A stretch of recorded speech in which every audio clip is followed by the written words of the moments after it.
Welcome back, Soren. Yes, back in the studio. Back in the studio. This has been really amazing experience for me, hanging out with you like this. I think that it's been like so rewarding for me because I love to talk. I love to chat about everything. And I don't really have a fantastic outlet for some of these deeper subjects. So I think that this is a really like cathartic experience for the both of us. Yeah, that's a great word for it. Yeah. So last week we were talking about queer media. And when we were wrapping up the conversation, you made a statement about you and maybe some of your friends feeling like this idea of queer representation in the media is just the way it is now. Like just, you don't have as strong of a feeling about it that I have, having missed that representation in my childhood and formative years. For you and your peer group, this is just the way it is. And so these queer identities are just woven into these storylines and you don't even blink an eye. And it got me thinking about the topic we wanted to bring up today, which is around stigma and mental health. And when we were prepping for this conversation, you made a comment that was also really interesting to me. And it reminded me of what we talked about last week, where you said, for you and your folks your age, you don't necessarily feel like there is a negative stigma or as much of a negative stigma around mental health, because for you and your peer group, this is just a thing. Yeah. Can you talk a little bit more about that? Well, obviously people like frown upon the negative behaviors which mental illness evokes, but like the discussion of it is so normalized. Like I, in my peer group at least, open, honest conversations about our mental health and our mental health journey is such a normal and common occurrence. Yeah. And I think we like have no like, I guess, what's the word I'm trying to come up with? Reticence? Maybe. We don't feel like cautious around the subject. Yeah. We approach it bluntly, I would say. And it's not seen as something that you have to like tiptoe around or try to like augment the way that you're speaking. Like it's very normalized. So for you and your friends, it's not abnormal to both say, how you doing? I'm noticing you're a little down or you haven't been quite yourself lately. Or to say, you know what? I'm not feeling great. Yeah. That's a very normal conversation to have. I would say like maybe this is unique to my friend group, but I feel like it's fairly pervasive. Like discussions of like mental health and general like standing emotionally is so normal and common. Yeah. Like, and my friend group, a lot of us have had like fairly extreme histories with mental illness. And I think the way that we approach it is so different to the way that it used to be approached. Yeah. And maybe you could share a little bit about like your, I guess, understanding about mental health and what mental illness was in your youth. Yeah. Right? The exact opposite of how you're describing it, if I can be very blunt. I don't have any memory of ever saying to one of my childhood, when I say childhood, I'm thinking like school age, kindergarten through high school. I can't think of one time where I have said, I'm feeling really down or depressed or, maybe I think stressed is probably the word that my generation used most to reflect anything not baseline. Stressed. Yeah. And stressed might mean I'm anxious. Stressed might mean I'm down. Stressed might mean I'm frustrated or angry. But that was just sort of like, I'm stressed. Nor do I remember, despite what I do for a living, I don't remember ever checking in with other friends to say, this is out of character for you. How are you? What's going on in your life? Well, like, I think the reason it's been so normalized in my age group is just the raw prevalence of like extreme emotional experiences that we've all had. Like there is a mental health crisis in our youth. Right. And as a result of that, we can have like far more open and honest dialogues because like the vast majority of us have, at least to some extent, dealt with similar issues. Yeah. So it's so normalized. Yeah. And as a behavioral health provider and somebody who speaks on these topics often, I know that this behavioral crisis is unlike anything we've seen, both here in our state of Maine, but also across our country. Wait lists, demand for services, and workforce shortages are just like, we're in the eye, maybe, or approaching the eye of this perfect storm. That as a provider terrifies me. Yet when I talk to you about your perception of a lack of stigma, it actually gives me a little bit of hope. Because in my world, stigma is one of the barriers to being able to talk openly about wellness. Stigma, whether we're afraid to appear weak, whether we're afraid to be acting in a way that doesn't fit with our gender role or our assigned gender role, like as growing up male, boys don't talk about feelings. Yeah. And as we've talked about in a previous podcast, I was so deeply in the closet that I never would consider doing anything that publicly or interpersonally threw my gender role into question. Yeah. So being stoic, even though I felt things very deeply, very deeply, I wouldn't ever do anything to be able to say, I'm not well, I'm not doing okay. Yeah. I worry would have put a bigger target on my back. Now, whether it would have in real life or not, I'm not sure, but that's what it felt like. And that is a part of what stigma looks like. Yeah. To me. Well, I do see that like male stoicism in a lot of my friends because I do have several like male friends, cisgender male friends that do identify with that gender role strongly and identify with being stoic, but yet at the same time, they're struggling with like deep emotional crises. And I think I've intentionally spent a lot of time attempting to like break down the idea of stoicism and try to have like blunt conversations, which like, I don't know if it's me introducing the topic or them genuinely desiring to have like real conversations. Maybe both. Yeah. I feel like stoicism serves as such like a barrier to attempting to actually be productive mentally. Yeah.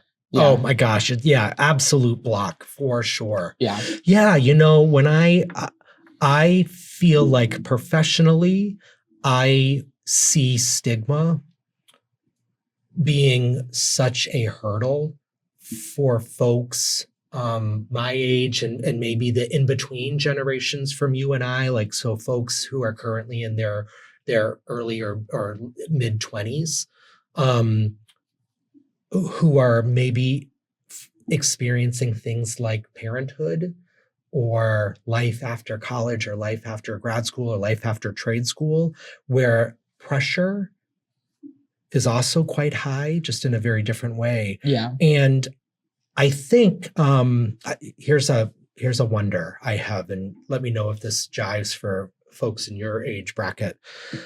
The experience of the pandemic, where there was a concerted effort to get this PSA type message out there of check in with your friends. When we were in full lockdown mode, where social interaction was essentially cut off, as a behavioral health provider, I know that what I both preached and practiced was check in, make it weird, ask folks, especially your male friends, ask them how they're doing, and portray yourself as being somebody who is safe and non-judgmental, to acknowledge I'm not well. Because to your point, what we knew through the pandemic was the vast majority of us at one time or another were not well during that period of time.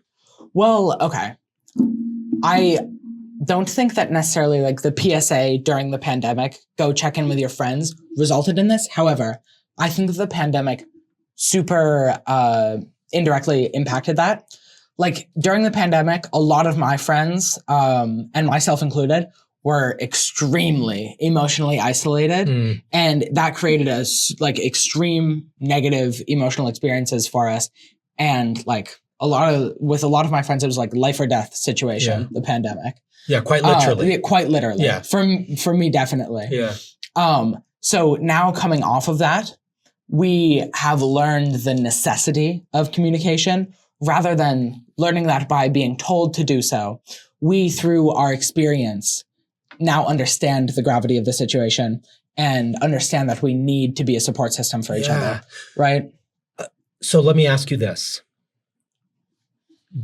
Was this idea of being more open about your wellness or your absence of wellness for you and your friends, did that exist prior to March of 2020? Or did the experience of March 2020 help move you and your peer group into this enhanced comfort of just acknowledging, validating, and talking through tough times? Well, okay. I think that my mother and my father have ingrained in me really healthy, like emotional and interpersonal habits with communication about emotions. And I think like those skills that they've given me have been so beneficial. So I did have an idea of that. And I understood to some extent the importance of communication about emotion before that time. Yeah. However, like, it wasn't really seen as like a necessity before then. And I don't think I had like the depth of relationships in March of 2020 that I do right now, nor do I have any of the same friends, right? Like in March of 2020, I was still a small child. I was, I think, 12. Yeah, good point. Good point. Yeah. Yeah. So like it wasn't, I didn't have the depth of emotion that I have now. Yeah. And I was a scared little child. Yeah. Yeah. But I do think that like communication about emotions has been something that's been emphasized throughout my entire youth. But I don't think that that's the case for really any of my friends, actually. Yeah. And I think about some of the young people that I know and work, know interpersonally and know professionally. I would suggest that maybe for you and your peer group, you have normalized this checking in, perhaps to a higher degree than what other similar age kids are doing. And I also wonder, because you have shared parts of your own journey with mental illness, and some of the situations that you and friends have been in. So that the commonality of some of your lived experiences with mental health and wellness maybe has opened up the door to be more vulnerable and transparent. Yeah.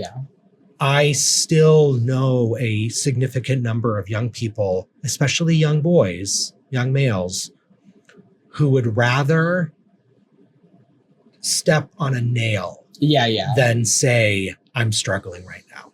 Well, that's such a conflict that like so many people face. Like it's very difficult. Like, and a lot of my friends feel guilty when they're talking about like issues that they're having because I think that they're saddling someone else with their burden. They feel like they feel guilty for putting their emotions onto someone else because they feel like they're like creating a negative experience for others around them rather than attempting to like lower their burden. But is the communication so open that as the receiver of their struggle, you are, I'm imagining there's a pathway to saying, you know what, I don't know that I'm in a space to hear or adequately support you with what you're going through right now. Yeah. And kind of put up that no trauma dumping allowed right now. I don't think that that's been, at least in my group, I think that we're all very able to some extent. To have those boundaries. To have those boundaries just naturally. Yeah. Like it doesn't have to be something that's set forth. We can all just like vibe out the comfortability level of others. And you, I think, can through like understanding the conversation and how it's flowing and knowing your peers, make those boundaries sort of non-verbally. Yeah. And I think that's what we do. Yeah. But I know myself, whenever I get like someone shares an emotional experience with me, I feel relieved. I don't feel emotionally burdened by what they have to say, because I feel like, A, I'm helping someone, and that makes me feel fantastic. Yeah. Like, I think it actually fills my bucket. Yeah. Because I am super interested in what my friends have going on. I would love to hear their life experience. And by listening to that, I feel like I've helped them. And then I leave feeling fulfilled, feeling more in the know and not worrying about them. Yeah.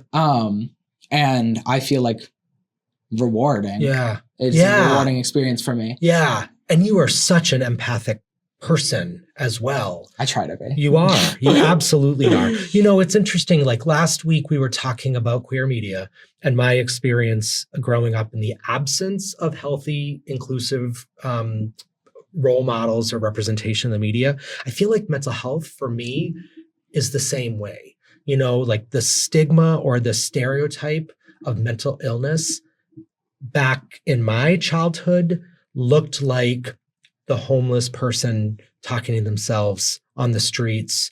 It looked like a more violent, not what's the word I'm looking for? Uncontrollable. Yeah. Like sort of unpredictable. Unpredictable. Like they could snap at any minute. And therefore acknowledging these universal emotions of depression, sadness, you know, all the shades of depression, all the shades of the anxiety colors, might mean that people are going to see me like that. So I better not talk about it. Well, I think up until very recently, you mentioned this vision of mental illness as like in very extreme situations with like homeless people, right? That was the only mental illness that was made visible because people were so afraid to share their experiences, right? So then that was the only thing that we saw of mental illness. So then when someone else attempted to come forward about their experience, we would associate them with that. That's right. So, and then more people would be like, oh, now I can't share my experience. Right. And I think it's a super recent phenomenon that we're seeing mental illness not as something to be feared or like necessarily an objective negative, but rather a universal experience that one can grow from, that can be positive in the long run, and that needs to be addressed in a like not professional, but a serious way. Yeah. Right. And actually, this is sort of pivoting, but I see like a lot of youth addressing their mental health crises, and I do this myself to cope through like jokes. And it's seen as something very jovial. And I think that is important to some extent, but also I think it can be negative because it doesn't address the gravity of the situation. Yeah. And like in a lot of these situations, it's people's lives in the balance. Yeah. Like it needs to be a serious conversation. Yeah, it can't be like off the cuff. I couldn't agree more. Yeah. Yeah. And this idea of stigma, which, as you've been talking about, is connected to stereotype, which is connected to prejudice, which is connected to unconscious implicit bias, runs so deep as well that for folks with more years on this planet, there's a lot more for us to have to unpack. Let me give you a fairly recent example. So I see myself very humbly as a pretty decent social worker. I think I'm pretty good at what I do. I think you're fantastic. Thanks. And let me tell you this story. So several weeks ago, I was in Portland, which is probably Maine's largest city, just a couple hours south of where we are now. And I was meeting friends, and they gave me an address for a parking garage area. And I was going to meet them there. We were going to go to dinner and see a show. So I got there first, and it was an outdoor parking area, very unlike what we have here in our neck of Maine. And so I got there first. And so I parked the car, got out, and paid for the parking. Coming back into my car, I noticed a gentleman kind of emerge from the bushes from around a building. And instantly, I recognized two things. I recognized that this individual looked the part of somebody who's absence of housing. Yeah.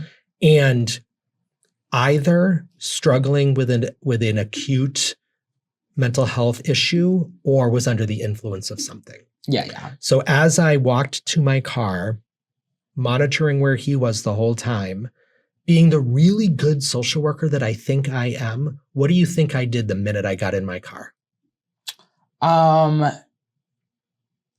Okay. What I think you did, I think is different from, I think you locked your car and I absolutely drove away. I didn't drive away. I locked my car door and reclined my seat to be under the view.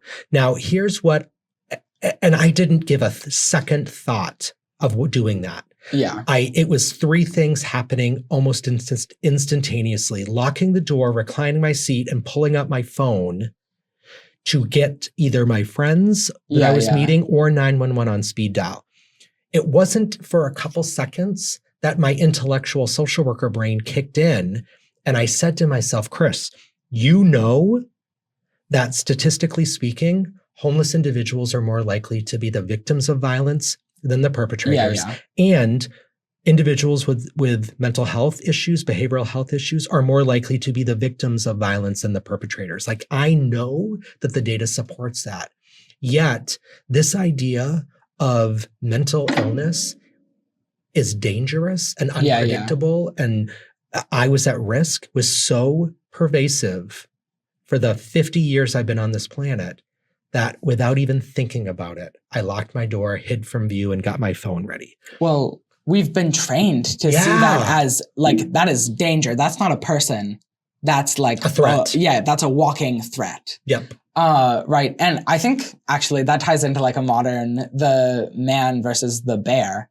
Like, you're so much more likely, assuming it's just like a randomly selected man, to have like a bear mutilate you. Yeah. But like, women are trained to be afraid of like liabilities because it can be dangerous. Yeah. But also it's dehumanizing to some extent. And it's like not an irrational fear, not an irrational fear, but like a not based in statistics fear. That's right. It's so ingrained. I mean, I think what you're speaking about is a social media trend going around now on would you rather face a bear in the woods or a man you don't know in the woods? Yeah. And most women, when asked, would choose the bear over the man, because this idea of violence and threat and personal safety, it runs deep. And I don't pretend to know from the perspective of a woman. I don't pretend to know. I mean, my privilege, as you and I often talk about, identifying as a man, being born a man, I don't know what that feels like. Yeah. Yet there I was in that parking lot in Portland, shrinking from view and locking my door when I perceived a threat. But it's the stereotype, the stigma runs so deep. And I loved how you said, we've been trained to believe this. Everything that I grew up with in the media, and even walking around as an adolescent in the streets of my hometown, I was trained to perceive danger in something I didn't understand. Well, like, which is, I think, evolutionarily viable. If you don't know what's happening, leave immediately. Right. And like, my parents have trained me to do that. That's right. In order to avoid risk, don't be around anything that you don't know about. Yeah. Which makes sense, but also can create a ton of problems and like societal rifts. Yeah. And that like fear of the unknown has resulted in the degree of stigma that we have around mental illness. Yeah. Yeah, I agree. So I'm curious, Soren, with you and your friends, do you have any, for folks that might be watching or listening who are thinking to themselves, well, this is easier said than done. Like, how am I supposed to even start normalizing talking about health and wellness? Do you have any strategies that have worked really well for your friend groups on how you approach the checking in or the being checked in with? Yeah.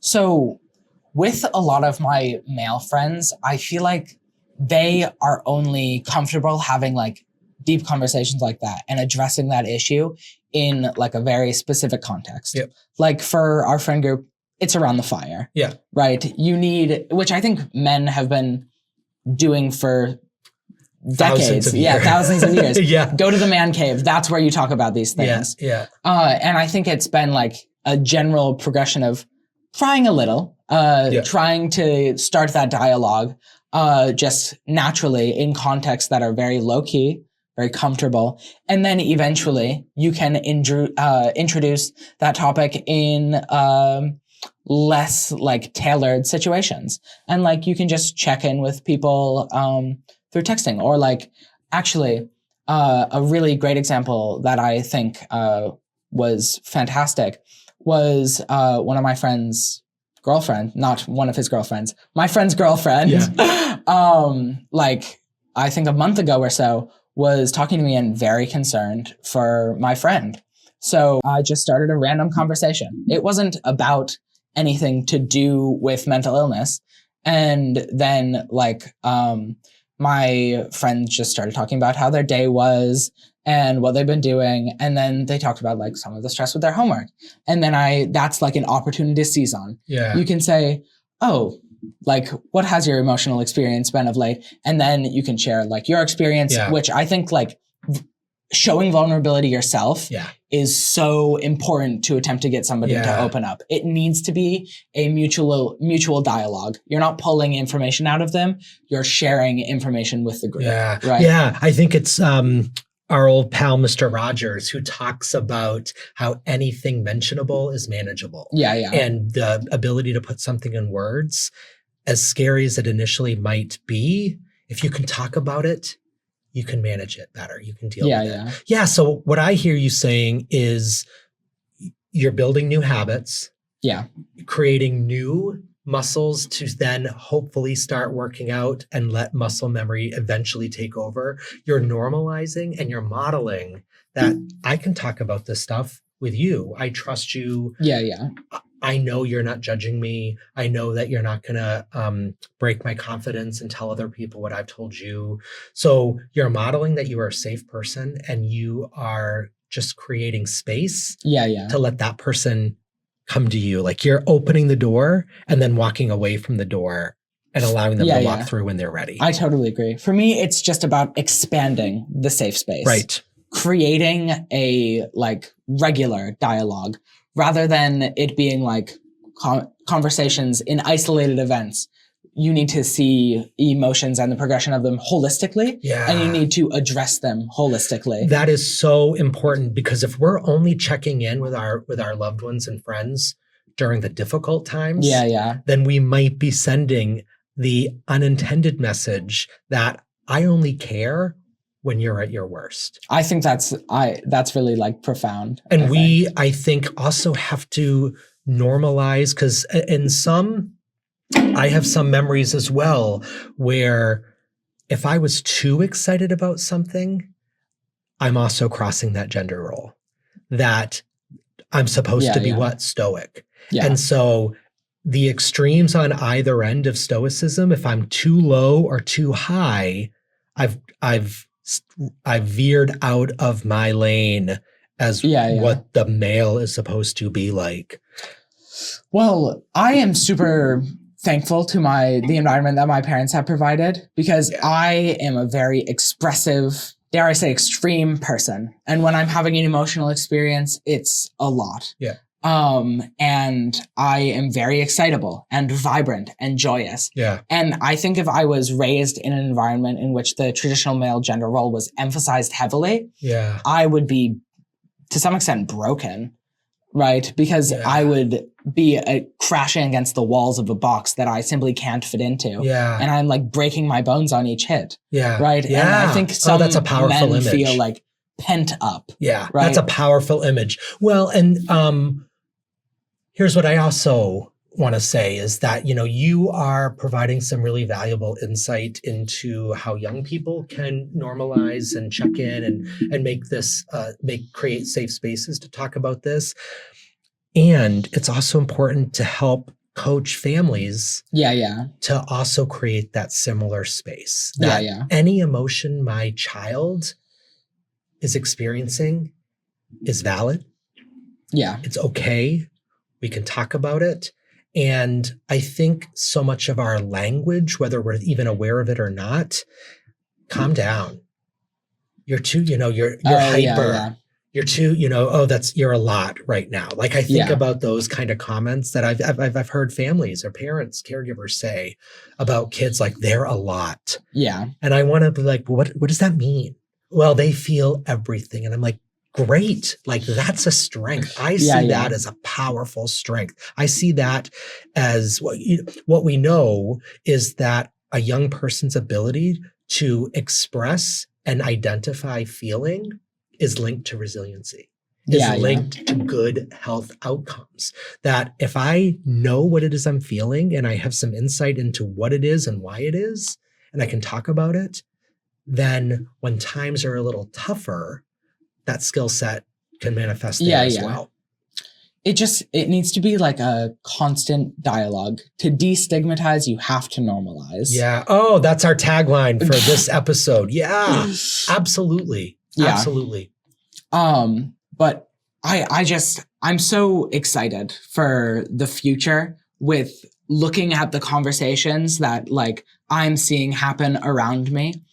Obviously, we're all afraid and there is a mental health crisis, but I think it's really important to remember that with each low point, there is an up, right? And through these negative experiences and through this like collective trauma that the mental health crisis is putting our youth through, we can yield emotional maturity. We can yield better coping strategies as a generation. And we can inform like older people to create a more like cohesive social unit that supports each other. Yeah. Well, what we've talked about in this podcast before is this idea that our best days are still ahead. Yeah. That there's always better days ahead, that we are all works in progress. And the other piece that I hear you talking about, which I think is just really kind of magical, is shared experiences build community. And community builds resiliency. And so the more we can connect with one another on the shared universal experiences where it's okay to talk about the rough stuff as much as the positive stuff, we can build community. In community, there is strength, and in strength, there's resilience to those challenges the next time they come around. We're all in this together. Well, Soren, this has been another fascinating conversation with you. I'm really excited to see where the second half of our season goes. Well, I think that this has been fantabulous. Episode 6 out? I think so. I think episode 6. So as we launch into the second half of season 1 of the Inspired Insights podcast, we want to thank you so much for sticking with us and listening to us. I'm Chris McClellan. I'm Soren Peterson. We'll see you next time. Have a marvelous day. The Inspired Insights podcast has been brought to you by Inspired Consulting Group, LLC. Edited and produced by Amanda Seidel. Music by Derek Herder. Copyright 2024, all rights reserved.